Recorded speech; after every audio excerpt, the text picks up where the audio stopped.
buenas tardes con todos y todas. Reciban un cordial saludo de parte de Académica. Es para nosotros un enorme gusto recibirlos en esta ocasión especial a un evento más de la serie de actividades que este espacio de capacitación y formación, especialmente en materia de derechos humanos, tiene reservado para todos ustedes. Hoy tenemos la oportunidad de salir de la dinámica tradicional de estos últimos encuentros y generar obviamente un espacio nuevo de dinámica, de interacción y básicamente de intercambio con los autores de una de las obras que esperamos se convierta en ese material de referencia, especialmente para quienes se están empezando en el sistema interamericano, pero además que tiene una particularidad mirada desde el impacto de los casos,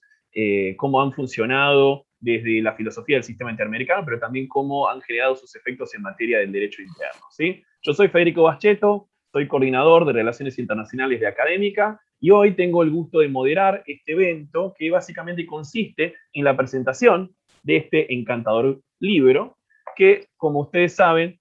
básicamente gira alrededor de la experiencia argentina, al menos hasta agosto de 2019, de los casos de la República Argentina en el sistema interamericano. Para eso nos acompañan hoy, obviamente, los autores de este maravilloso trabajo. El prólogo estuvo a cargo de Javier Salgado, que, como todos conocerán, es actualmente el director de contencioso de la Cancillería Argentina. Por supuesto, a Javier Salgado le extendemos un cordial saludo, pero obviamente también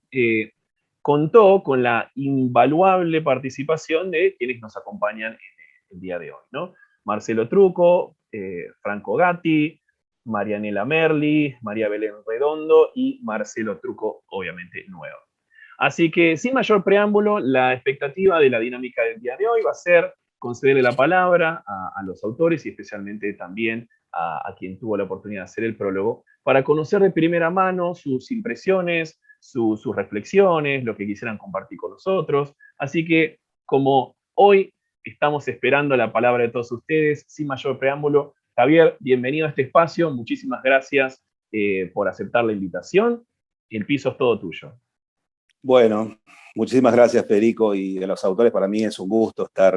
estar aquí, es un gusto muy grande realmente participar de la presentación de esta importante obra de los colegas y amigos, ¿no? Marcelo Truco y Franco Gatti, que desarrollaron realmente con su equipo un trabajo de investigación muy importante y realmente un libro que es un aporte muy, muy fuerte, muy serio, el que he tenido el honor de prologar. Se trata, por cierto, de una obra en la que me siento muy inmerso, ¿verdad? Muy identificado, que casi refleja mi propia historia y recorrido profesional en el litigio internacional en derechos humanos, en tanto traza un camino por todos los casos sustanciados ante la Corte Interamericana de Derechos Humanos, en los que la República Argentina ha sido parte y en los que me ha tocado actuar en distintos roles a lo largo de estos años, y en muchos de ellos como agente titular del Estado. Como saben, Argentina es uno de los actores principales en el sistema interamericano, que desde la recuperación del Estado de Derecho y con los matices propios de cada administración de gobierno, fue construyendo, por un lado, una política proactiva de cooperación con los órganos internacionales, particularmente por la afinidad y por la cercanía con la Comisión y con la Corte Interamericana de Derechos Humanos, y por otro, en la consolidación paulatina de la concepción de que los mecanismos de protección internacional de derechos humanos no deben ser entendidos como escenarios de conflicto, ¿verdad?, sino como herramientas de mejoramiento institucional hacia el interior de los estados.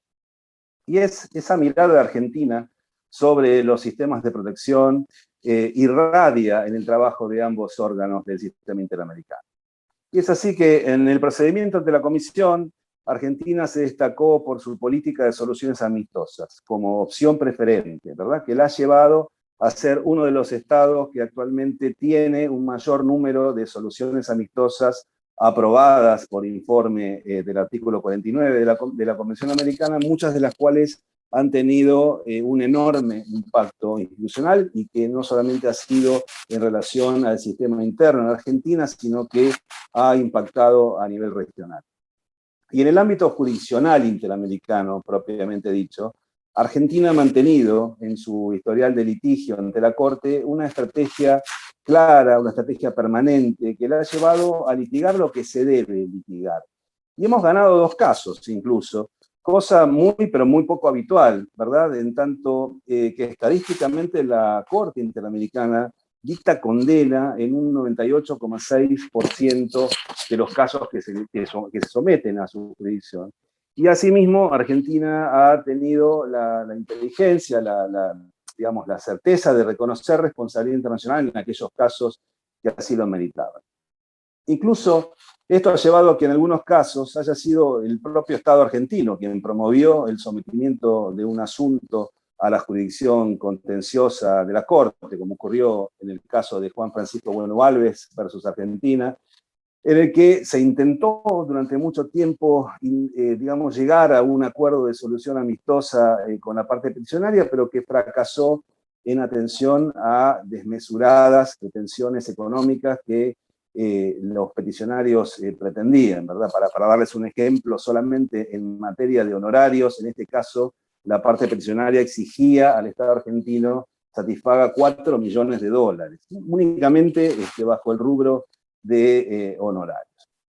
Y algo similar en términos de cuál ha sido el enfoque del Estado argentino ocurrió en el caso de Jorge Omar Gutiérrez, ¿no? Donde el propio Estado no solo reconoció con contundencia su responsabilidad internacional en los hechos denunciados, sino que instó a la Corte a considerar los argumentos de los representantes de la víctima relacionados con la calidad de cosa juzgada fraudulenta que estos atribuían a una sentencia de la justicia de la provincia de Buenos Aires que se encontraba firme, ¿sí? Y que había generado como consecuencia que uno de los acusados por la ejecución extrajudicial del subcomisario Gutiérrez fuera absuelto de culpa y de cargo. Hay que decir también que la gran mayoría de los casos de Argentina ante el sistema interamericano, en particular ante la Corte Interamericana, generan un impacto a nivel interno, con sus más, con sus menos, pero puestos a elegir, suelo destacar como trascendentes por su impacto institucional a nivel interno 4 casos en particular. El primero es el del caso de Eduardo Gabriel Kimmel,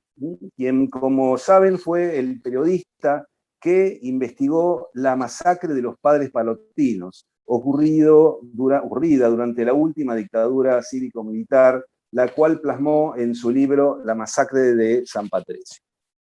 Claro está que al juez que supuestamente investigó los hechos, claramente no le gustaron las críticas que a su trabajo de magistrado habían sido incluidas por Kimmel en su libro, y lo creyó en sede penal. La paradoja fue que el único condenado por la masacre de los padres palotinos fue precisamente el periodista que investigó esa masacre. Y llegado, agotada la vía interna, llegado el caso ante la Corte Interamericana, el Estado argentino llegó a un entendimiento con la parte peticionaria que incluyó un reconocimiento de responsabilidad por la falta de precisión del tipo penal que permitió la condena de Kimmel, lo que luego naturalmente derivara en la sentencia de la Corte Interamericana que ordenó al Estado argentino reformas normativas tendientes a precisar justamente ese tipo penal que había dado lugar a esta condena absolutamente injusta y contraria a estándares internacionales en materia de libertad de expresión contra Kimmel. Orden de la Corte respecto de la cual el Estado argentino fue mucho más allá, ¿no? del contenido de esa decisión de la Corte. ¿Por qué? Porque despenalizó, no solamente precisó, sino que además despenalizó todas las expresiones referidas a cuestiones de interés público. El segundo caso que me parece relevante también sobre libertad de expresión es el caso de Carlos y Pablo Memoli. Los señores Memoli tenían un periódico en la localidad de San Andrés de Giles, en la provincia de Buenos Aires, que fue objeto de una querella penal por ciertos dichos que publicaron en ese periódico sobre supuestas estafas en un cementerio local donde se argumentaba que habían vendido nichos y demás bajo ciertas maniobras supuestamente fraudulentas. La sentencia dictada en el caso Memoli es muy importante, en tanto pone fin a la discusión propuesta por la CIDH, ¿no?, en el marco del seguimiento de su declaración de principios sobre el derecho a la libertad de expresión del año 2000, en cuanto sostiene que la aplicación de una norma penal para sancionar eventuales abusos en el ejercicio de la libertad de expresión constituye en sí mismo una violación del artículo 13 de la Convención Americana. La Corte, cuando analizó los argumentos de las partes, rechazó el planteo de la Comisión Interamericana y sostuvo que ello en sí mismo no constituye una violación a la libertad de expresión, sin perjuicio de lo cual limitó la posibilidad de aplicar sanciones penales a los casos más graves, es decir, la lógica de la aplicación mínima del derecho penal en estos escenarios. El tercer caso que me resulta especialmente trascendente de todo el recorrido de la Argentina en el sistema interamericano es el de Oscar Alberto Mohamed, vinculado con el artículo 8.2H de la Convención Americana, que de hecho esta cuestión de la violación del derecho a un doble conforme ha sido una constante permanente en la práctica del litigio de la Argentina, y de hecho todavía hay hoy más de 40 casos que restan por resolverse en el sistema donde los peticionarios argumentan haber sido víctimas de la violación de este derecho, ¿verdad? Se trata de un chofer de colectivos que fue condenado en segunda instancia por homicidio culposo, sin poder haber tenido derecho a que su sentencia condenatoria fuera revisada por un tribunal superior. El caso Mohamed planteaba la paradoja de que si bien había habido una doble instancia, es decir, el señor Mohamed había sido absuelto en primera instancia y luego frente a una apelación de esa decisión fue condenado por la Cámara que actuó en ese proceso, si bien había habido una doble instancia, no había habido lo que, digamos, no se había cumplimentado lo que exige la Convención. Que no es una doble instancia, sino un doble conforme en materia penal. Es decir, que dos tribunales hayan considerado que efectivamente correspondía una condena por ese hecho al que se le atribuía al imputado. Y es esta sentencia entonces relevante por su impacto esclarecedor en el ámbito de la jurisdicción penal en Argentina respecto del debido alcance que debe darse al artículo 8.2H de la Convención. Esto por un lado, y por el otro, al debido alcance que debe darse al principio de legalidad y al non bis in idem, cuya violación fue planteada por la representación de la víctima y que fue rechazada por el tribunal en su decisión acogiendo los argumentos que formuló oportunamente el Estado argentino. Y por último, rescato en particular la reciente sentencia de la Corte Interamericana en el caso de Fernández Prieto y Tumbay, ¿verdad? Se trata de un caso donde se verificaron requisas justificadas en meras sospechas de las fuerzas de seguridad intervinientes, carentes, por cierto, de fundamentos objetivos, requisas que fueron justificadas por las autoridades judiciales intervinientes y que esa justificación dio lugar posteriormente a la intervención del sistema interamericano una vez que fue agotada la vía. El Estado decidió en esta administración reconocer responsabilidad en línea con la política a la que me refería, de no salir a defender lo indefendible, ¿verdad? Y la sentencia de la Corte es una decisión muy importante en términos de su impacto a nivel interno en la interpretación de los tribunales penales, en tanto y en cuanto considera a la utilización del llamado olfato policial como contrario a los estándares internacionales exigibles a los estados partes de la Convención Americana. Todos estos casos, salvo el de Fernández Prieto, que es posterior a esta obra de Marcelo y de Franco, están magníficamente desarrollados en esta obra de Marcelo y de su equipo, y de Franco y su equipo, obra que, por cierto, resulta un valiosísimo aporte que ha sido muy bien recibido por toda la comunidad académica especializada en el derecho internacional de los derechos humanos, de modo tal de que vaya una gran felicitación a los autores y de nuevo mi agradecimiento por permitirme dar algunas palabras en esta ocasión. Muchas gracias, Federico, Marcelo, Franco y equipo. Muchas gracias a vos, Javier, por esas palabras de introducción, que obviamente aprovechamos la oportunidad para introducir, valga la redundancia, al público y al auditorio, ¿no? Este es un evento especializado en jurisprudencia del sistema, pero en la República Argentina, ¿no? Entonces, aquellas personas que no han tenido todavía la oportunidad de acercarse a estos pronunciamientos, es esta la primera oportunidad y obviamente de esta se desprenden otras aristas para seguir profundizando según la curiosidad y el interés que cada una de estas personas pueda desarrollar. Me queda muchísimo esta expresión tuya, Javier, que me permito adelantar. Creo que no ha sido compartida la posición por muchos de los países de la región, pero me gusta mucho esta idea que vos proponés de pensar el acercamiento al sistema interamericano como una oportunidad, en palabras tuyas, de consolidación paulatina de mejoramiento institucional, ¿no? Porque creo que de eso se trata, de mejorar la condición de vida de las personas que viven en la jurisdicción. Ojalá que los países estén un poco más en compatibilidad con esta idea. La idea, obviamente, de este evento también es reunir a profesionales de distintas disciplinas que obviamente se dedican a trabajar el derecho, pero también lo enseñan en el ámbito educativo, profesional, universitario, y obviamente Marcelo Truco es uno de estos grandes exponentes que tenemos a nivel nacional, y por eso Marcelo, además de ser coordinador de la obra, me gustaría darte ahora la oportunidad de compartir con todos nosotros lo que ha significado trabajar este libro, ¿qué es lo que a vos te gustaría compartir con el auditorio? Bueno, muchas gracias, Federico, muy buenas tardes. Primero, déjame, por supuesto, agradecer nuevamente a Javier la enorme generosidad, no solo de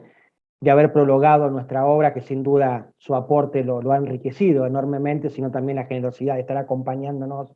el día de hoy. Por supuesto,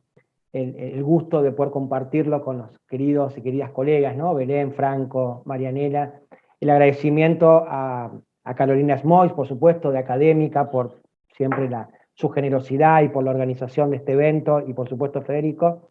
Y bueno, como bien vos decías, un poco y por supuesto Editorial Iuris, ¿no? Nuestra editorial también que siempre se mostró muy predispuesta, ¿no? a poder llevar adelante este proyecto. Como bien vos dijiste, la idea es un poco contarles cómo nació un poco la intención de poder hacer este libro. Me acuerdo que en las primeras reuniones que tuvimos con Franco, y bueno, y por supuesto después con Marianela y con Belén, nos surgió este interrogante, ¿no? Nos parecía que hacía falta poder condensar en una misma obra una especie de sistematización, ¿no? De los principales casos que hasta el año 2019, fines de 2018, habían llegado contra Argentina ante la Corte Interamericana de Derechos Humanos, porque si bien, como sabemos, estos casos están publicados, obviamente, en la página de la Corte Interamericana y en muchas reseñas o sistematizaciones jurisprudenciales, está bueno que podamos avanzar en esto, ¿no? En tenerlos sistematizados, y esto nos permite también seguir un orden cronológico. Y seguir un orden cronológico me despierta como una primera idea advertir que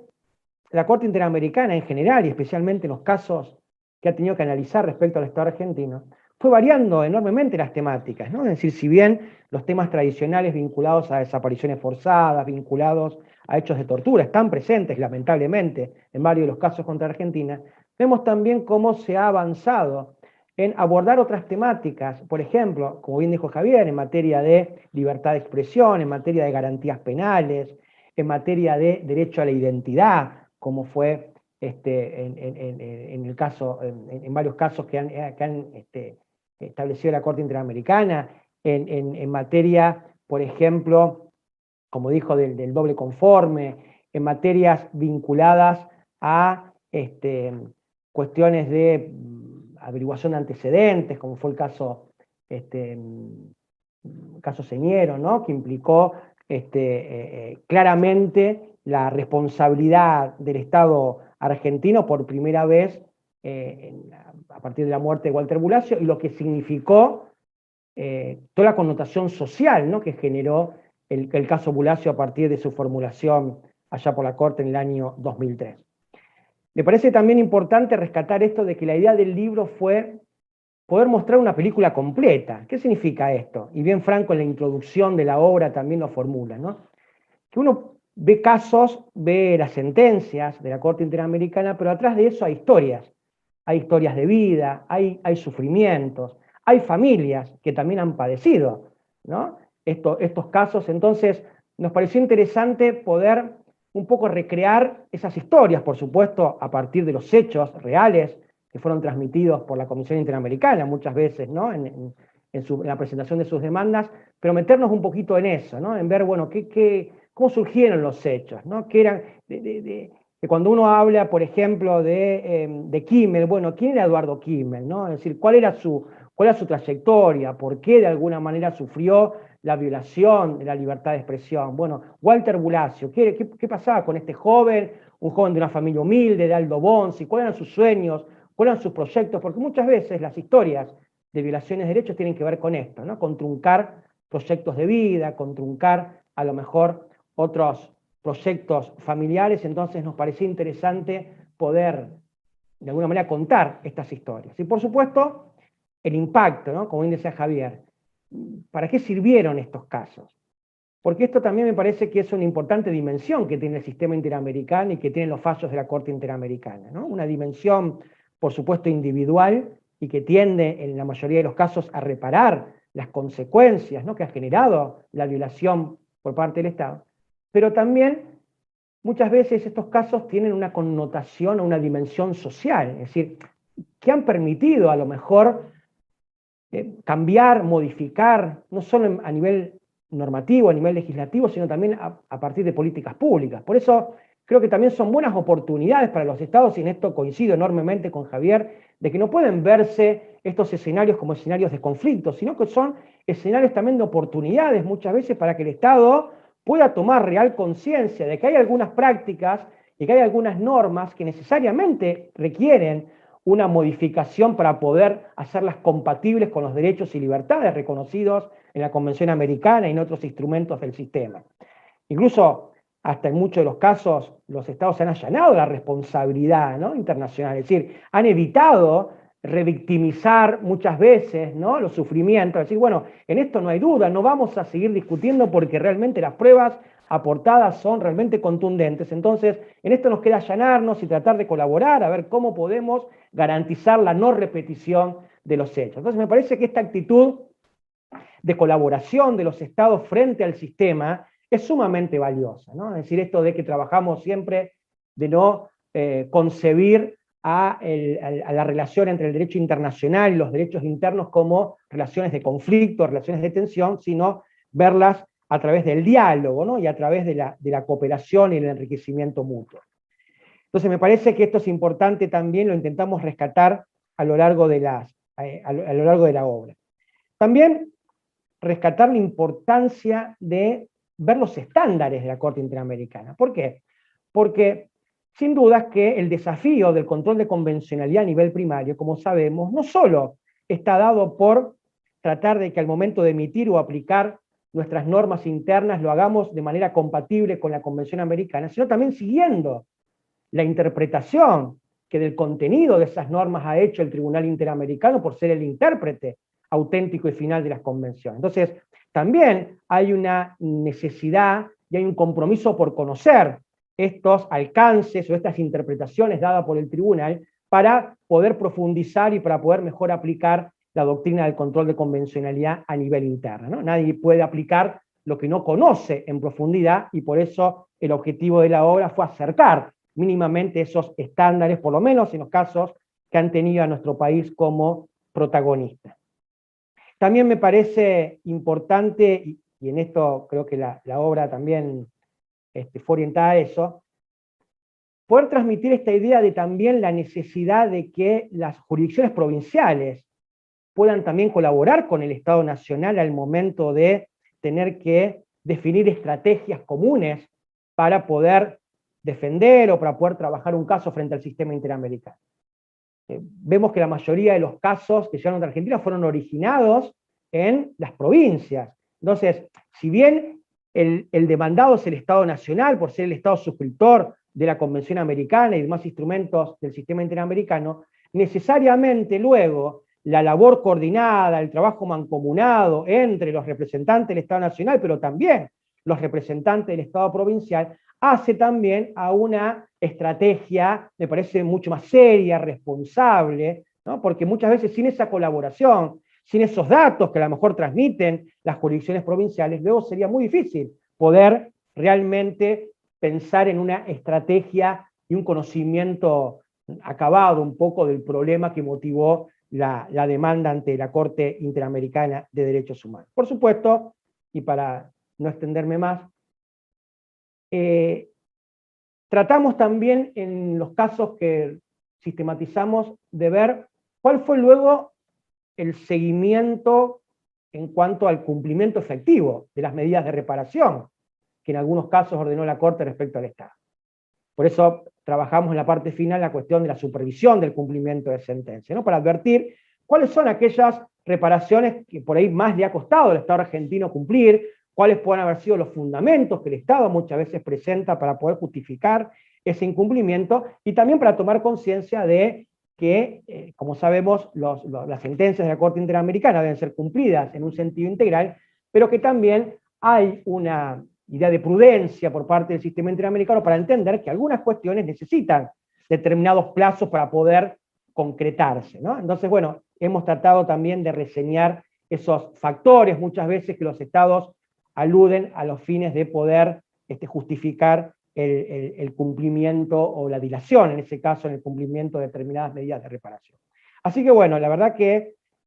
ha sido una tarea muy ardua, ¿no? De sistematización, de compaginación, de escribir, y como habrán visto, tratamos de hacerlo en un lenguaje realmente accesible, ¿no? Es decir, es una obra, por supuesto, académica, pero queremos, o quisimos, hacerla de una manera sencilla, de una manera creativa. Le hemos presentado los casos incluso con algunos nombres de fantasía, ¿no? Para poder generar un impacto en el lector y cierta curiosidad para poder adentrarse luego a algunas características particulares, pero bueno, la verdad muy conformes y muy contentos con el resultado. Comenzábamos recién con el equipo que, como llegamos prácticamente hacia fines del 2018, creo, con la sistematización, luego sabemos que hubo, durante el 2019, el 2020, hubo varios casos que lamentablemente no llegaron a ser parte del libro, pero bueno, nos desafía para poder completarlo en una próxima reactualización de la obra donde podamos incorporar esos casos. Muchas gracias, Federico. No, gracias a vos, Marcelo, y de hecho estamos ni siquiera a la mitad de este evento y está superando ampliamente las expectativas de todos y particularmente las mías. En especial me refiero en esta ocasión al fin académico y a esa cuestión didáctica, ¿no? Que uno perfectamente, como vos bien decías recién, se puede ver a primera vista en el libro, ¿no? De tu presentación hay muchas cosas que son ideas fuerza. Hablas de allanarse, que de hecho, dicho sea de paso, si esto fuese un escenario de clase, creo que empezaríamos ahí a tirar distintas puntas para abordar según la curiosidad de los alumnos y demás. Hablaste de políticas públicas, especialmente en relación a cómo se generan esas garantías de no repetición, que son tan importantes, no solamente para las víctimas, sino también para los estados, ¿no? Porque creo que es necesario destacar que es muy difícil ser Estado. El Estado tiene una enorme cantidad de responsabilidad y a veces no tiene todos los medios, pero muy a menudo nos encontramos con la buena predisposición, ¿no? Y por otro lado, comentaste sobre la problemática de una estructura federal como la nuestra, que ocasionalmente también tiene que compartir esa responsabilidad entre Estado nacional, Estado provincial, y cómo quizás hay algún espacio para mejorar, no tanto la predisposición, sino también a veces la articulación entre esas figuras, ¿no? Finalmente, antes de seguir adelante con la presentación, sí me gustaría hacer como un comentario en cómo este proceso de administración de justicia a veces empieza a desplazar a las víctimas de ese rol protagónico, que obviamente siempre le corresponde, pero nunca quisieron tener, ¿no? Entonces me gusta muchísimo cómo el libro rescata eso que vos pusiste de manera inmejorable en palabras, ¿no? Las historias de vida, y cómo finalmente cualquiera de los casos del sistema interamericano, y en Argentina no somos la excepción, todo esto está construido sobre la base del sufrimiento real de personas, ¿no? Entonces, que sirva esa experiencia para mejorar a futuro lo que podemos hacer, y bueno, básicamente seguir adelante con la vía institucional, ¿no? Y para eso me gustaría ahora concederle la palabra a una de las hijas favoritas de Rosario, obviamente, María Belén Redondo, que también ha sido una parte importante de este trabajo y por supuesto, Belén, nos encantaría ahora escuchar de tu propia voz eso que te gustaría compartir con el auditorio. Muy buenas tardes a todos, muchas gracias Federico, muchas gracias Académica y a Editorial Juris que confió en nosotros para hacer esta edición. Realmente es una alegría compartir con ustedes y junto a este valioso equipo la presentación de nuestro libro y darles a conocer lo que entendemos es una herramienta sumamente importante para todo abogado y abogada litigante e incluso para los miembros del Poder Judicial del que formo parte, porque estos casos han determinado ciertos estándares, como hablaba Marcelo, que deben tenerse en cuenta de manera vinculante para tramitar todo tipo de proceso judicial, llevando a cabo así el debido control de convencionalidad. Como sabemos, en el año 1994 Argentina le dio jerarquía constitucional en el artículo 75, inciso 23, a ciertos tratados internacionales, entre los cuales se encuentran el Pacto de San José de Costa Rica. Suele suceder que en numerosas ocasiones se habla del control de constitucionalidad haciendo alusión a los tratados de derechos humanos contemplados en este artículo de la Constitución, dejando así de lado al verdadero sentido que conlleva realizar el control de convencionalidad. El control de convencionalidad no solo nos permite conocer aquellas normas vinculantes aplicables al caso concreto, sino que a través de las sentencias y de las opiniones consultivas de la Corte Interamericana de Derechos Humanos, nos permite profundizar sobre los estándares aplicables al caso, los cuales también tienen un carácter vinculante. La actividad de la Corte Interamericana como órgano supremo para la interpretación de la Convención consiste justamente en delinear los conceptos que surgen del pacto, llenando los contenidos que estos conceptos encierran. Atento que los derechos y garantías reconocidos son cláusulas elásticas que se van interpretando en un contexto de tiempo y espacio determinado.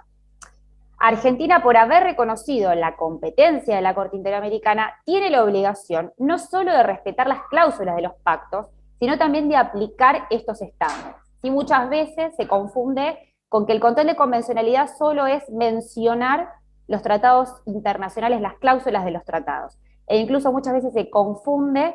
con el citado de sentencias, pero que nada tiene que ver con los casos. El control de convencionalidad implica recurrir al tratado, encontrar la norma que sea coherente y consistente con el caso concreto, y encontrar opiniones consultivas y sentencias de la Corte Interamericana que también sean consistentes con el caso concreto. Eso implica un verdadero control de convencionalidad.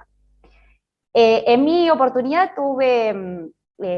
comentar los casos grandes, Furlan, Gutiérrez y Argüelles, que dieron lugar por parte de la Corte Interamericana a estándares procesales muy importantes y que se extienden a todo caso similar. Por lo tanto, conocerlos lo que hace es brindarle a los justiciables la posibilidad de solicitar su aplicación al caso si así fuera pertinente. En este sentido, puedo comentar, por ejemplo, que en el caso Furlan, la Corte Interamericana intervino ante un proceso judicial que declaró como injusto y que tuvo que padecer un menor de edad con discapacidad a causa de un accidente suscitado en un predio del Ejército Nacional. Y cómo la falta de respuesta oportuna por parte de la justicia agravó su condición física y anímica, cuando si se hubieran adoptado medidas con la celeridad que requería el caso, podría haber mejorado su calidad de vida. En este caso, el Estado argentino pretendió indemnizar al menor con un pago diferido en efectivos o con bonos, tomando los papás de Sebastián Furlan esta última posibilidad porque se encontraban en una condición de vulnerabilidad por los escasos recursos económicos que tenían, y a la vez tenían esta necesidad de solventar los tratamientos que necesitaba el hijo. Pero ante las costas que tuvieron que afrontar del juicio y el pago con los bonos resultaron notablemente insuficientes y en definitiva se terminó desnaturalizando el pago de la indemnización. Además, Sebastián Furlan pretendió acceder durante años a una pensión por incapacidad, pero el Estado recién se lo otorgó 20 años después, sufriendo así una revictimización, no solo desde la administración de la justicia con este proceso injusto, sino también desde el Poder Ejecutivo ante la negativa de esta pensión por incapacidad. Estamos entonces frente a un menor con discapacidad que en el transcurso del juicio se volvió un mayor con discapacidad y que continuó reclamando y que no pudo acceder a una justa indemnización amén del reclamo. En este caso se analizó la violación al derecho de acceso a la justicia en su vertiente de violación del plazo razonable del proceso judicial, entendida como una dilación indebida por parte de la Administración de Justicia. Cabe decir que el juicio de Sebastián Furlan duró más de 13 años. La violación al plazo razonable se examinó conforme a la condición específica de vulnerabilidad a causa de la discapacidad y derecho de ser menor, y cómo esta falta de celeridad ante la necesidad concreta de un tratamiento adecuado le produjo un daño irreparable. Además se abordó la necesidad de efectivizar el derecho a ser oído, derecho que consta en el Pacto de los Derechos del Niño, en casos donde los menores son, en definitiva, los propios afectados, y está en juego su integridad personal. Por su parte, se analizó la idoneidad de los recursos existentes en el ordenamiento interno argentino, y en este caso concreto se cuestionó el recurso extraordinario federal, el cual la Corte Interamericana en definitiva consideró que no funcionó como un recurso realmente efectivo. Eso en líneas generales lo que sucedió con el caso Furlan, ante tantos casos de discapacidad, y para ver un poco el tema de la revictimización, no solo que puede suceder desde la Administración de Justicia, sino también desde el Poder Ejecutivo. Otros casos que tuve la oportunidad de comentar es el caso Gutiérrez de la Corte Interamericana, donde volvió a analizar el plazo razonable, determinando que la tutela judicial efectiva, los artículos 8 y 25 del pacto, implica que los jueces no deben promover dilaciones indebidas de los procesos judiciales, ni permitir que los formalismos sacrifiquen la justicia del caso, y mantengan la impunidad de los involucrados. En este caso concreto, el juicio duró más de 19 años. Haciendo un paralelismo entre los dos juicios, podemos ver que llevó 13 años a la familia de Furlan a obtener una sentencia, incluso tuvo que ir a la Corte Interamericana, y en este caso más de 19 años. Entonces, analizan la razonabilidad a partir de esta dilación indebida, ¿no? Viendo plazos realmente exorbitantes. Además, recuerdo que una de las aristas de la tutela judicial efectiva es el deber de la Administración de Justicia de investigar los hechos que permitan descubrir la verdad de modo serio, imparcial y efectivo, y conforme a líneas lógicas de investigación. Es decir, determinó ciertas características que tiene que cumplir la investigación para que se realice conforme al derecho convencional. De este modo, la Corte lo que va haciendo es completar y darle vida, en los casos concretos, a los conceptos que surgen de los artículos de la Convención, y por sobre todo lleva adelante el análisis exhaustivo de lo que son los artículos 8 y 25 del Pacto, que contempla la tutela judicial efectiva, el derecho troncal que nos permite reclamar el resto de los derechos. Y la Corte nos va indicando cuáles son las aristas que tiene esta tutela y cómo tienen que efectivizarse. Coincide la Corte que en la mayoría de sus sentencias siempre los estados violan alguna arista del artículo de protección judicial, que es este artículo 8 y 25 al que hacemos mención. Y en definitiva, lo que pensamos es que existe un deber ser, que es el contemplado en los tratados internacionales,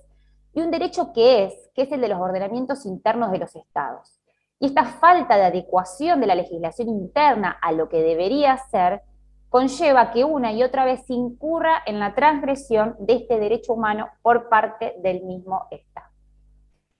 Así que bueno, este es un panorama general de los casos que analicé, y este paralelismo de plazo razonable como arista del acceso a la justicia, en definitiva, como decíamos antes, la Corte siempre encuentra que los estados terminan vulnerando este derecho troncal, el artículo 8 y 25, derecho instrumental que nos permite reclamar el resto de los derechos. Y la Corte en definitiva lo que dice es que si el Estado o los Estados miembros realmente adecuaran su legislación a lo que dicen los tratados internacionales, no estarían la Corte abarrotada de casos donde tengan que analizar la vulneración de este artículo 8 y 25 una y otra vez. Muchas gracias Federico. No, gracias a vos, Belén, por hacer esto de verdad tan dinámico, ¿no? Porque hemos escuchado de tu voz, obviamente, el comentario acertado de estos dos fallos, ¿no? Que en principio me gustaría destacar que al menos desde el ámbito de la Defensoría General de la Nación, escenario donde tengo el gusto de desempeñarme, el precedente de Furlan es un precedente que constantemente se está invocando prácticamente en todas las presentaciones que se hacen, ¿no? Entonces, eso tal vez incluso nos permite dimensionar ese efecto, ese impacto que tanto hacíamos mención al comienzo de esta presentación, ¿no? Eso que ocurre en el sistema, ¿llega a los justiciables, como vos decís? Sí, llega. llega a través de la defensa pública. Pero también, obviamente, le concede la oportunidad a todas las personas que forman parte de este proceso de administración de justicia esa herramienta. Porque una de las cosas más importantes de toda tu presentación es esto del carácter vinculante, ¿no? Antes de la primera sentencia de la Corte Interamericana, cuando recién teníamos una o dos opiniones consultivas, la segunda, en 1982, ya la Corte le anticipaba a los estados, fíjense que estas obligaciones que internacionalmente están asumiendo no las generan en relación a sus pares, sino hacia las personas que viven en sus territorios, ¿no? Entonces, ese me pareció también un mensaje muy poderoso, que incluso desde antes de la primera sentencia de la Corte ya estaba ahí como parte del sistema interamericano, listo para ser aprovechado, ¿no? Así que más o menos en ese orden de ideas, primero me gustaría hacer como una especie de pausa, adelantarle a las personas que están escuchando esta transmisión y obviamente que están siguiendo la misma a través de las redes de Académica, que pueden formular sus preguntas en ese espacio, y luego de las intervenciones de los autores y las autoras, vamos a dar pie a ese espacio tan interesante de intercambio de preguntas y respuestas. Obviamente, esta obra, como decía Marcelo, como decía Belén, está a disposición en el repertorio de la editorial Iuris, así que obviamente pueden acercarse a la página de la editorial si es de interés, y también es un gusto para Académica en este escenario también aprovechar para comentarles que Marcelo Trucco también es parte del cuerpo académico, así que también está a disposición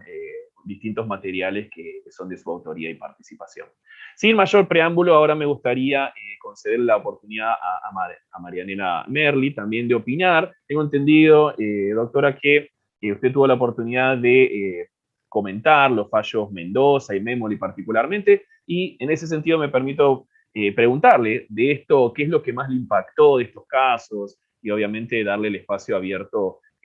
para lo que usted quiera compartir.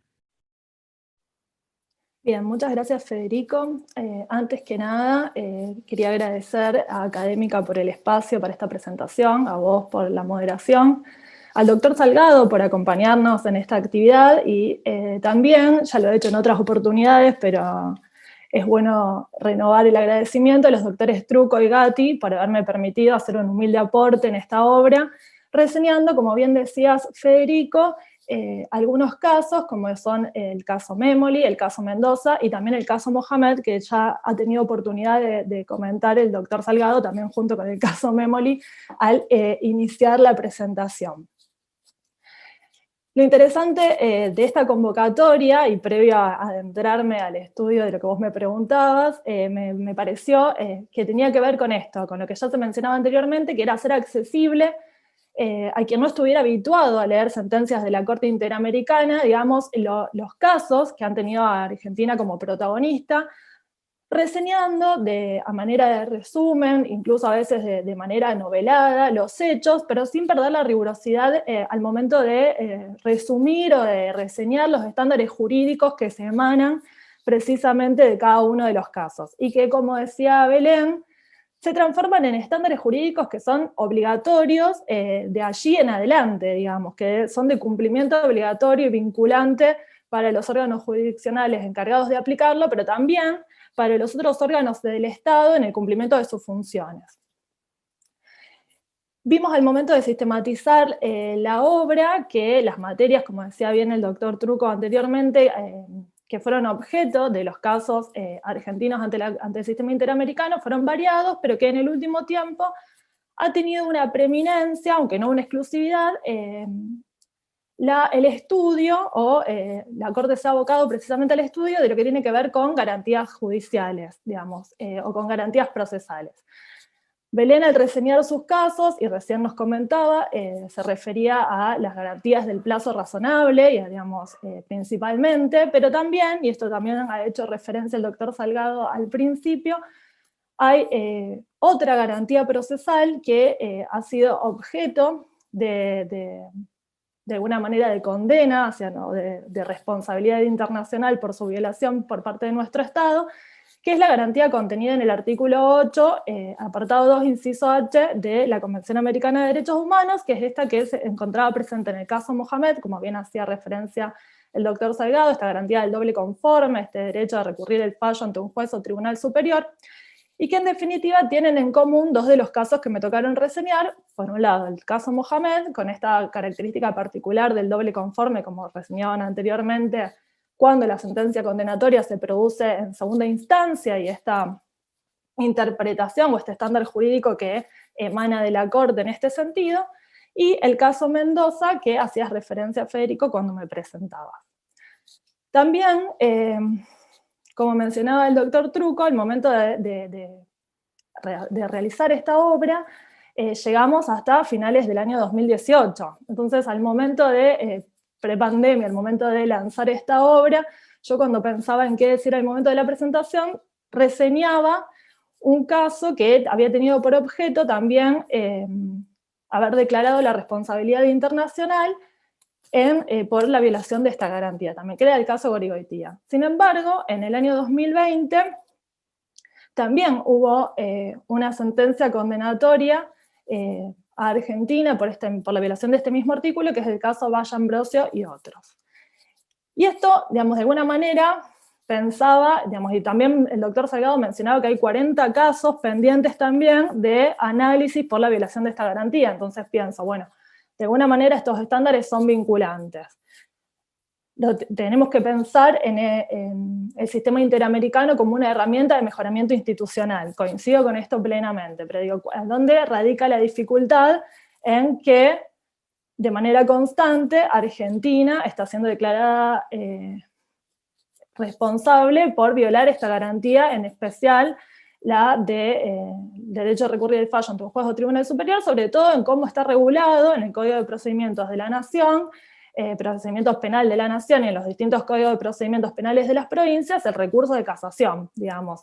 que no es acorde a los estándares que no fueron sentados solo en materia de casos de la Argentina, sino que ya lo había hecho la Corte en el año 2004 en el caso Herrera Ulloa, que tiene que ver con que este recurso, esta doble instancia, tiene que ver con un recurso amplio que permite una revisión precisamente de los hechos, pero también de la prueba y del derecho, y no solo del derecho como está regulado actualmente en la Argentina. Y también pensaba en esto que decía Marcelo con anterioridad, digo, de este diálogo que debe existir necesariamente en un país federal como el nuestro, entre provincia y nación, y la responsabilidad muchas veces que se genera por hechos sucedidos en jurisdicciones provinciales y que en definitiva, por supuesto, tienen al Estado argentino como responsable en su integralidad. Y pensaba precisamente, por ejemplo, en materia penal, sabemos que es una materia que no es delegada por las provincias a la nación, y pensaba cómo, bueno, cómo articular este proceso para que no se repitan estas condenas en lo sucesivo. Digo, una herramienta fundamental la tenemos con el control de convencionalidad que hablaba María Belén anteriormente, que pueden ejercer los magistrados y que así lo ha ordenado la Corte Interamericana al momento de emitir las recomendaciones en estos casos que mencionaba, digamos que mientras se produzcan la adecuación normativa del ordenamiento, bueno, mientras tanto los jueces debían efectuar un control de convencionalidad. Pero digo, eventualmente este cambio, esta adecuación, este cumplimiento del artículo 2 de la Convención Americana tiene que necesariamente suceder. Digo, y en este cumplimiento de lo que nos ordena la Corte, pienso que deben confluir la voluntad política de un montón de actores, porque estamos hablando del Estado-Nación, pero además estamos hablando de las distintas legislaturas provinciales, porque en definitiva la modificación de un Código de Procedimientos provincial tiene que ver con esto. Bueno, de alguna manera también pensaba en que este libro, o la capacitación y en este convencimiento de que el sistema interamericano es una herramienta de modificación institucional, tiene que llegar a todos aquellos actores estatales, digo, y no solo el Poder Judicial, que bueno, en este caso es quien origina la responsabilidad internacional para que eventualmente esas reformas legislativas se efectúen, digamos. Y esto, en definitiva, para salvaguardar los derechos humanos precisamente de los ciudadanos. Digamos que en esto, digamos, no solo confiar en el sistema interamericano como una herramienta de mejoramiento, sino también como una herramienta de garantía efectiva de los derechos humanos en los distintos estados que lo componen. Bueno, de alguna manera no quiero ser, digamos, no quería ser negativa, sin embargo, digamos, una de de los objetivos de la obra, como decía Marcelo, era hacer este seguimiento de los casos, cómo había sido la supervisión del cumplimiento de sentencia. Estos casos que mencionaba, bueno, algunos son muy recientes, pero el caso Mendoza aún se encuentra abierto, precisamente porque no se ha producido la modificación del Código de Procedimientos de la provincia de Mendoza. Digamos, si bien no es el mismo que regía al momento de los hechos del caso Gorigoitía, digamos, se mantiene en lo sustancial que esto, precisamente, la regulación del recurso de casación es lo que origina, digamos, la vulneración de este derecho. Y bueno, de alguna manera pensaba en cómo a través de estas instancias de capacitación se puede lograr el convencimiento para obtener las voluntades políticas necesarias para lograr efectivamente esa adecuación. Sabés que muchas de las cosas que vos decías, Marianela, me dejaron pensando, ¿no? Principalmente alrededor de esta idea de acto federal complejo. Y tal vez evaluando un poco desde la distancia, ¿no? Lo difícil que es cumplimentar una sentencia, incluso cuando el Estado tiene ganas de hacerlo, ¿no? Porque no se trata solamente de propiciar esa voluntad desde el Ejecutivo, ¿no? Porque el Estado somos todos, son los funcionarios, son las autoridades, obviamente, es el Poder Judicial, el Poder Legislativo, el Poder Ejecutivo, nacional, provincial, y es muy difícil, en verdad, ponerse de acuerdo en una agenda que articule esas prioridades de manera simultánea, ¿no? Porque tal vez uno tiene esa gana, pero no tenés las mayorías, o a veces no tenés el presupuesto, todos estos enormes desafíos que a nivel regional, porque no es solamente una problemática de Argentina, a nivel regional siempre han sido de manera consistente visibles a la hora de seguir,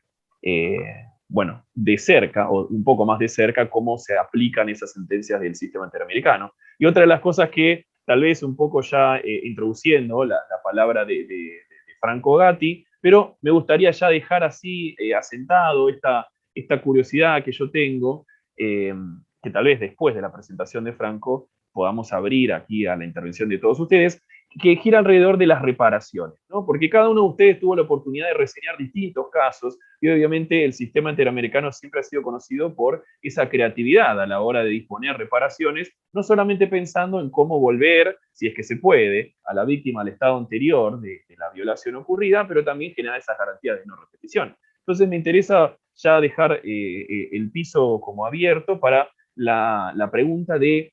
¿cuál ha sido, tal vez, a los ojos de cada uno de ustedes, la reparación o la medida de reparación más innovadora que han visto, ¿no? Porque tal vez esta mención de cómo, de manera común o reiterada de los casos del sistema, que el 8 y el 25 de la Convención Americana suelen ser los más violados, ¿no? Entonces, tal vez en ese sentido no sean las medidas de reparación las más creativas, pero en otro escenario, tal vez el 13 que se mencionaba antes, ¿no? Esas cosas que hemos visto en el sistema que empezaron a existir desde el pronunciamiento del sistema, ¿no? Y que les haya llamado la atención. Eso se los dejo así para un poco más adelante. Y obviamente ahora me gustaría concederle la palabra a tal vez una de las voces principales de esta obra, porque, Franco, he tenido la oportunidad de chusmear un poco el libro de ustedes y veo que tu nombre está en retirados casos, ¿no? Entonces, obviamente acá, tal como todos tus compañeros tuvieron la oportunidad, me gustaría ahora extenderte este espacio para que vos, igual que todos ellos, compartas con el auditorio lo que te quedó de esta obra. Bueno, buenas tardes a todos y a todas. Gracias, Federico, gracias, Académica. Muchas gracias, Javier, por estar aquí. Voy a aprovechar este espacio para hacer una reflexión general acerca del trabajo que hemos hecho y también de cómo, de algún modo, la labor de la Corte Interamericana sigue calando hondo en nuestro derecho interno y en la posibilidad de forjar políticas públicas que amplíen la protección de los derechos. En ese sentido, y vinculado con lo que se señalaba recién respecto de las reparaciones, yo he puesto el acento, no solo en los casos que analicé, sino también en la introducción al libro, he puesto el acento mucho en lo que significa el lenguaje en el que habla el sistema interamericano, es decir, en la posibilidad de que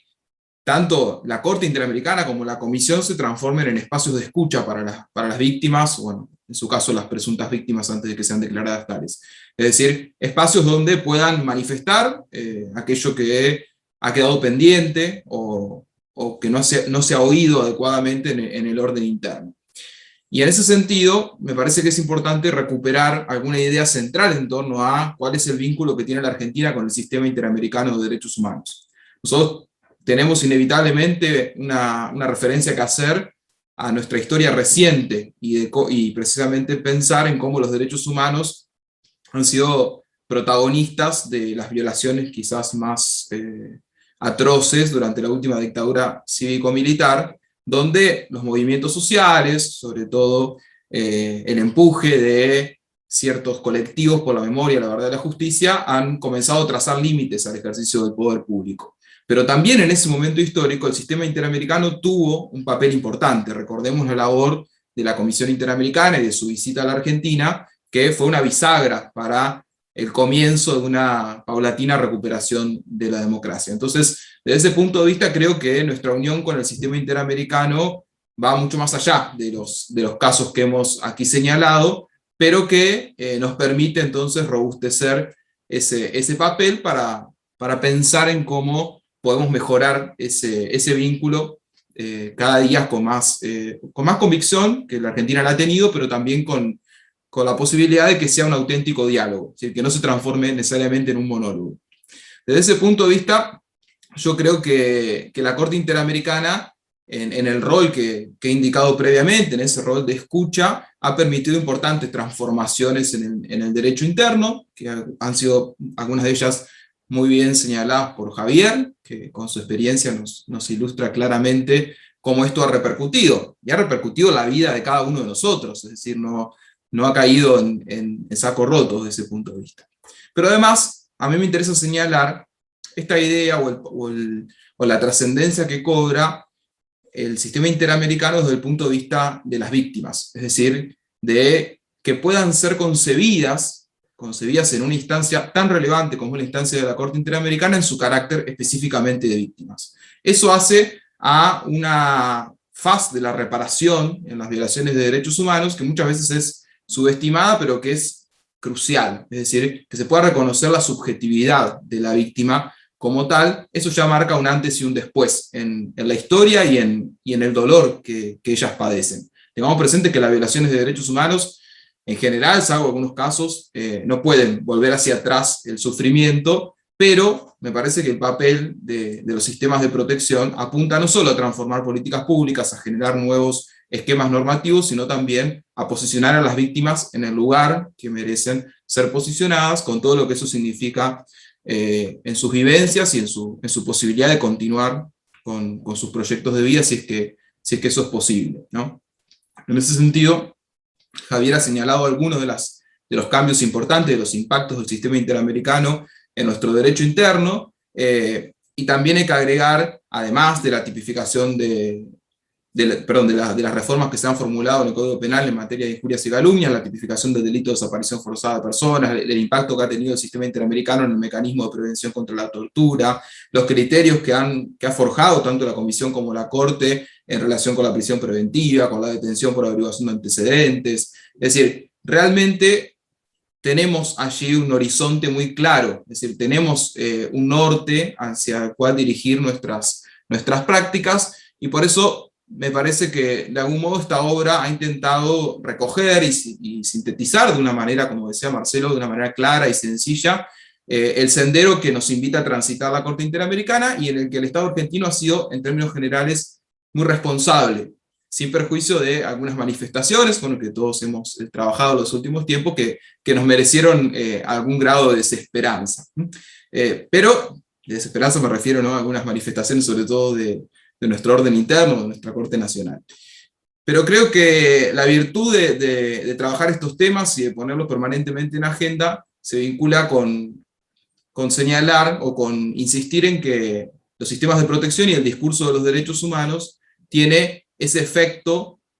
tan claro y tan importante para la vida de las personas, orientado a la protección de la dignidad y a que el Estado y los Estados puedan entrar en diálogo en un concierto más amplio, que es el concierto internacional, y un diálogo que permita enriquecer desde la lógica de los Estados, desde la idiosincrasia de los Estados, a algunos sentidos comunes del derecho internacional, y a su vez que los Estados puedan receptar y puedan ser también respetuosos de las decisiones de los órganos internacionales. Creo que de las sentencias que están pendientes de trabajar en el libro, por las razones que se han expuesto antes, es decir, por cuestiones temporales, merece también un señalamiento el caso de las comunidades indígenas de la Cajonat, ¿no?, que es muy relevante desde este último punto de vista que indiqué, es decir, de la trascendencia que tiene el diálogo entre algunos sentidos hegemónicos y la idiosincrasia de las comunidades indígenas, por ejemplo, donde allí hay un trabajo muy interesante de la Corte respecto de la relación de las comunidades indígenas con la tierra, que ya había sido indicado en otros casos, pero que aquí, bueno, nos toca a nosotros de cerca en la Argentina. También el caso Acosta Martínez, me parece que vale la pena tenerlo presente, donde la Corte habla de estereotipos raciales y de la función policial en torno a esto. Bueno, y algún otro que hemos comentado en su momento con Javier, como el caso Poltore, que es un caso crítico que nos invita también a pensar cuál es el rol del sistema interamericano cuando, bueno, hay que analizar este derecho que tienen los estados de dar la primera respuesta, ¿no? Y de entonces pensar bien el agotamiento de los recursos internos y cuestiones quizás más estrictas desde el punto de vista procesal, pero que también hacen a esa interacción y a ese rol complementario de los sistemas de protección. Por lo tanto, para cerrar, me parece importante insistir en el trabajo, que ha sido un gusto compartir con las autoras y los autores, en el trabajo de subrayar y de poner en evidencia la trascendencia que tiene el discurso de los derechos humanos en la escena internacional como una posibilidad para reflejar nuestras realidades locales y también para enriquecernos de los estándares que se forjan en estas instancias. Así que nuevamente les agradezco y quedo a disposición para continuar el diálogo. Muchas gracias, Franco. De hecho, una de las cosas que mencionaste otra vez termina disparando en el discurso una reflexión inevitable, ¿no? Que creo que igual está marcada por la positividad. Todo este sistema tiene un poco más de 40 años, de hecho creo que en el 2018 celebraba la Corte sus 40 años, varios de nosotros nos terminamos encontrando en aquel evento en Costa Rica, celebrando un sistema que existe y empezó a ocupar un espacio sumamente preponderante en un escenario donde antes no existía nada de esto, ¿no? Porque si nos damos cuenta, mientras se celebraba la Convención Americana, también se celebraba, si se quiere, la Convención de Viena sobre el derecho a los tratados, ¿no? Tal vez para marcar un poco ese camino que luego los estados empezarían a recorrer en este encantador mundo, al menos así me gustaría pensarlo, del derecho internacional de los derechos humanos, ¿no? Pero ahora, abriendo un poco el espacio de preguntas, me interesa consultarles sobre una particular problemática que varios de ustedes han mencionado en sus discursos, que tal vez al día de hoy sigue siendo una deuda pendiente, ¿no? De cómo hacer que todo esto llegue a las personas que son el destinatario final de esa protección, ¿no? Cómo hacer que permeen estos estándares, más que nada porque si le estamos hablando al operador judicial, que recién ahora se despierta y se da cuenta de que tiene muchísimo que aprender y muchísimo que aplicar y que todo lo que hace genera o potencialmente puede generar responsabilidad del Estado, ¿no? Y eso obviamente pensando desde una perspectiva donde toda esta responsabilidad descansaba únicamente en el Poder Judicial, pero luego, desde Hellman contra Uruguay, sabemos que esto se extendió a las autoridades administrativas del Estado, ¿no? Todos los que forman parte del Estado. Entonces, hoy tenemos más de 300 sentencias, casi 30 opiniones consultivas, un montón de páginas para leer. Entonces, esto que mencionaba Belén, particularmente sobre el control de convencionalidad, es una obligación, pero también es un desafío. ¿Dónde ven ustedes, y aquí abro la intervención a cada uno que quiera participar, dónde ven ustedes el principal desafío o el principal obstáculo que tiene la aplicación del derecho internacional en el derecho interno?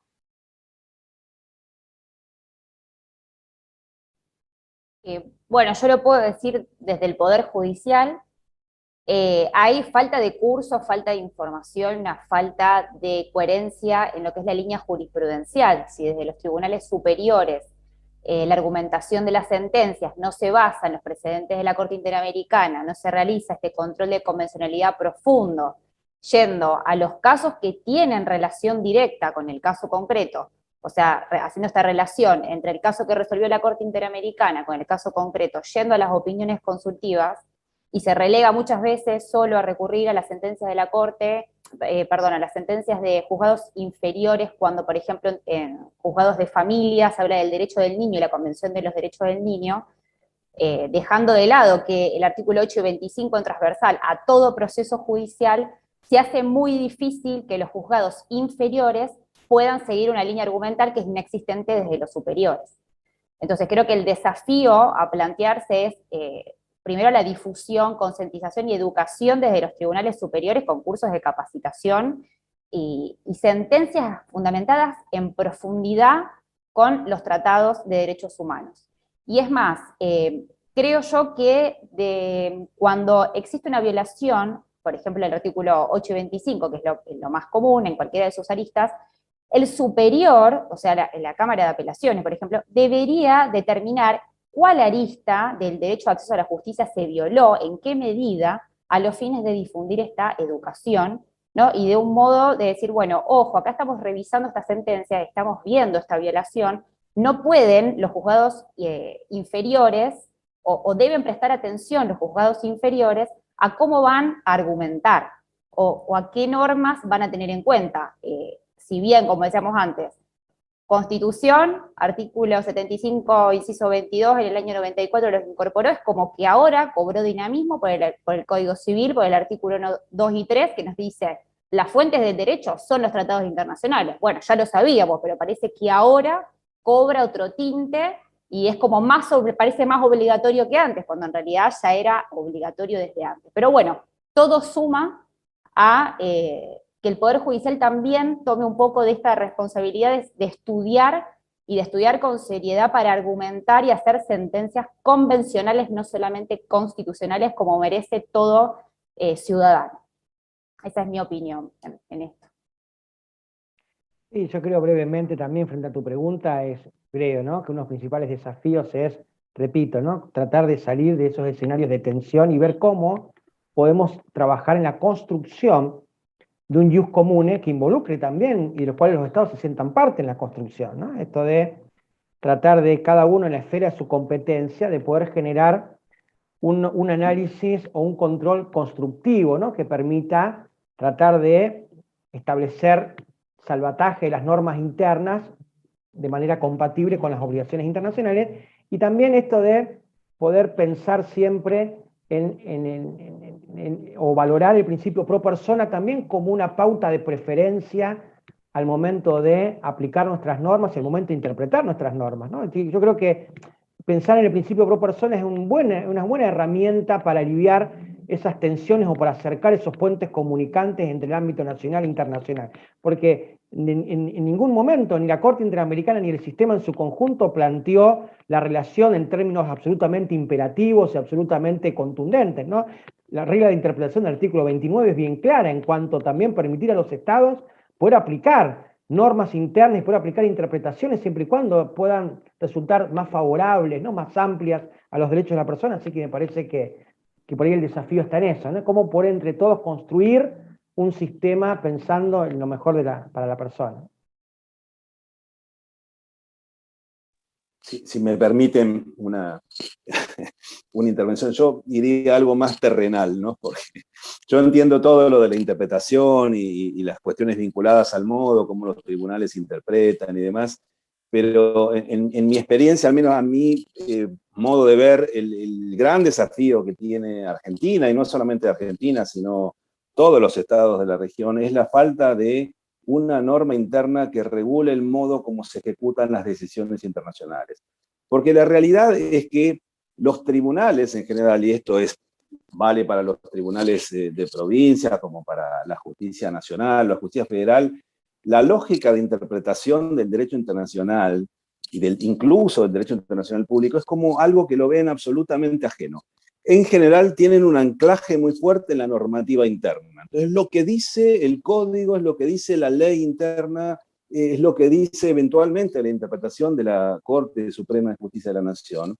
Pero esa idea, ¿no?, esa irradiación que pueda generar, que debería generar el derecho internacional de los derechos humanos, los estándares de la praxis de la Comisión Interamericana, no solamente de la sentencia de la Corte Interamericana, porque la Comisión Interamericana también construye estándares de interpretación de la Convención Americana. Es algo que en la realidad del día a día los tribunales lo ven muy, muy lejano. Es decir, sería mucho más conducente, me parece a mí, si existiese una norma, si algún día, ¿no?, nuestros legisladores y el poder político en la Argentina realmente toman conciencia de la necesidad que Argentina debe tener una norma que traduzca esos compromisos internacionales en realidades jurídicas concretas a nivel interno. En el momento en que Argentina tome conciencia de que es parte de la Convención Americana desde el 5 de septiembre de 1984, y todavía ni siquiera tenemos un mecanismo de articulación entre las agencias, y Marcelo, vos lo conocés muy bien de tu experiencia como secretario de Derechos Humanos de la provincia, que articule un proceso racional de toma de decisiones, no solamente a nivel del Poder Ejecutivo Nacional, porque en definitiva el que está demandado es el Estado argentino, más allá de que es el Poder Ejecutivo Nacional quien ejerce, ¿no?, de modo instrumental por mandato constitucional la representación del Estado argentino. Lo cierto es que, como se señaló por aquí, la mayoría, el 60% estadísticamente, de los casos que llegan al sistema interamericano tienen que ver con acciones o omisiones atribuibles a autoridades públicas provinciales. Y hoy por hoy no tenemos ni siquiera un mecanismo de articulación entre agencias, ni siquiera a nivel de Poder Ejecutivo, y mucho menos un mecanismo que establezca claramente cuáles son los roles que se esperan y los mecanismos para instrumentar decisiones internacionales, que dan lugar a fallos tremendos, como el que tuvimos que padecer en el caso que yo deliberadamente no lo quise mencionar en este evento, que es el de Fontevecchia, que generó un retroceso enorme, ¿no?, en la lógica y en la doctrina que la Corte Nacional tuvo, ¿no?, en los últimos años respecto del valor de las decisiones internacionales, que generó una paradoja que al mismo tiempo que en el 2013, en el caso Carranza-Latrués, la Corte Suprema de Justicia de la Nación declaró que las recomendaciones adoptadas por la Comisión Interamericana, que ni siquiera es un órgano jurisdiccional, pero en un contexto procesal específico, son vinculantes, llega años después a decidir que la Corte Suprema tiene la capacidad de resolver cuándo un tribunal internacional actúa en el ejercicio de su competencia y cuándo no, lo que equivale a decir cuando quiera cumplo y cuando quiero no, ¿verdad? Entonces, me parece que es indispensable a esta altura de los tiempos darle a los tribunales locales, y no solamente a los tribunales locales, llámese nacionales, federales, provinciales, lo que sea, sino a todos los estamentos del Estado, un anclaje normativo interno muy concreto que establezca, ¿no?, producto del trabajo del legislador, que establezca, que consagre en una ley federal que esas decisiones son obligatorias y que tienen que acatar las interpretaciones de la Corte Interamericana, los estándares que surgen de la praxis de la Comisión Interamericana, incluyendo los estándares que surgen de las opiniones consultivas de la Corte Interamericana, que también dan lugar, o han dado lugar, y vamos a tratar próximamente en el próximo Congreso de la Asociación Argentina de Derecho Internacional, estas cuestiones, ¿verdad?, de cuál es el valor que se le tiene que dar a esas opiniones consultivas como producto del razonamiento del órgano que convencionalmente los estados de la región le han atribuido la capacidad de interpretar la Convención Americana sobre Derechos Humanos y otros tratados de derechos humanos, incluyendo la compatibilidad de leyes internas con esos estándares. Es indispensable hoy por hoy que exista ese anclaje normativo interno para darle un conducto efectivo a esas decisiones que surgen y esas interpretaciones que surgen del trabajo de los órganos del sistema interamericano. Y, perdón, no solamente del sistema interamericano, con esto quiero decir de cualquier órgano, ¿no?, de los sistemas internacionales de protección en los que Argentina es parte, ¿no?, justamente que derivan de tratados internacionales que tienen jerarquía constitucional.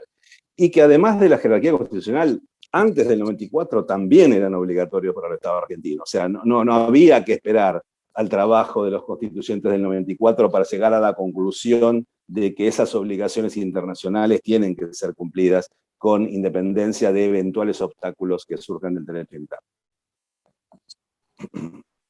Sí, la verdad que inmejorable la explicación de cuál es el efecto devastador, si se quiere, de la ausencia de este marco normativo que permita la articulación de los actores cuando tenemos enfrente la obligación de una sentencia, ¿no? Porque incluso hasta uno podría decir que este margen también permite una discrecionalidad en el mal sentido, ¿no? Porque allá en 2003, cuando Sergio García Ramírez empezaba con esta idea del control de convencionalidad, incluso de manera aislada, yo no sé si él estaba pensando que en 2018, no sé, por ejemplo, en aquella audiencia de la Comisión Interamericana, donde los representantes de Bolivia parecían plantear que aplicando el control de la convencionalidad, las limitaciones constitucionales que impedían la nueva postulación de los presidentes justamente eran inconvencionales y que a la postre también derivaría, bueno, recientemente, en una opinión consultiva donde la Corte Interamericana terminó destacando, tal vez obviamente con los matices y sin hacer alusión concreta a aquella audiencia, que no existe un derecho humano a la reelección presidencial indefinida, ¿no? Entonces vemos que el control de convencionalidad puede ser utilizado para el bien o para el mal, obviamente permitiéndome esta utilización de términos que en el derecho internacional la verdad que no tienen mucho correlato, ¿no? Reflexiones finales, Marianela, Franco, algo que quieran agregar antes de hacer el cierre.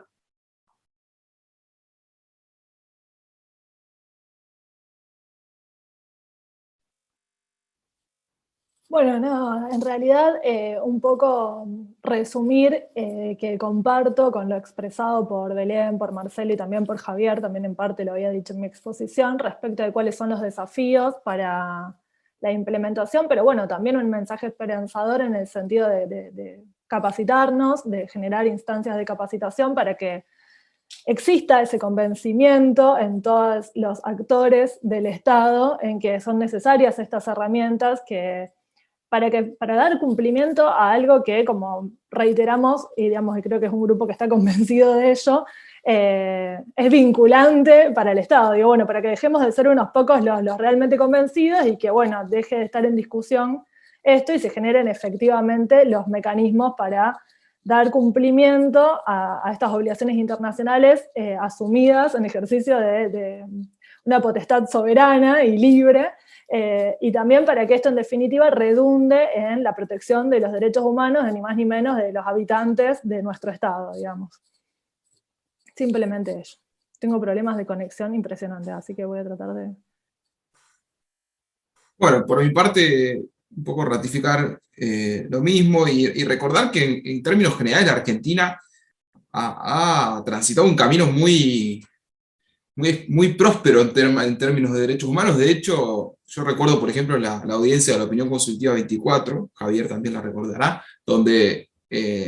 la situación del Estado argentino era permanentemente citada por todos los expositores como un ejemplo, ¿no? La Opinión Consultiva 24 refería a identidad de género y también el matrimonio entre personas del mismo género, y como en ese tema tantos otros, donde realmente en muchas circunstancias la Argentina tiene un panorama en materia de protección de derechos humanos de avanzada. Pero creo que también, en el mismo orden de ideas, es importante reconocer lo que nos falta, y para eso las señales del sistema interamericano son valiosas, sobre todo porque le dan vida al texto de la Convención, que es del 69, pero que la Corte Interamericana se encarga de ponerlo un poco a la altura de los tiempos, y creo que también es necesario una discusión hacia adentro del sistema interamericano para repensar un poco su legitimidad y que de ese modo pueda articular mejor con los estados. Gracias. Muchos interrogantes quedan todavía pendientes. Por supuesto, sería imposible para nosotros agotar todos estos súper interesantes temas en una presentación, pero creo que hemos, como mencionamos anteriormente, superado con creces las expectativas de esta presentación. Al menos esperamos que haya sido también satisfactorio para los autores y autoras del caso tener la oportunidad de compartir el trabajo que de manera muy comedida realizaron de manera conjunta. Y obviamente la conclusión, tal vez inevitable, de esta presentación es esa necesidad bastante visible de la capacitación y formación continua, especialmente en materia de derechos humanos, y aprovechamos también para comentar que Académica tiene justo un curso de implementación del derecho internacional en el derecho interno que están todos y todas muy bienvenidos a tomar. Con eso, simplemente resta agradecerle a Javier Salgado, a Marcelo Truco, a María Belén Redondo, a Mariana Merli y a Franco Gatti su amable atención, la oportunidad de compartir con todos nosotros su experiencia, y a toda la gente académica a seguir siempre muy de cerca las actividades que este espacio de formación tiene para todos ustedes. Muchísimas gracias, y con eso damos por terminada nuestra presentación.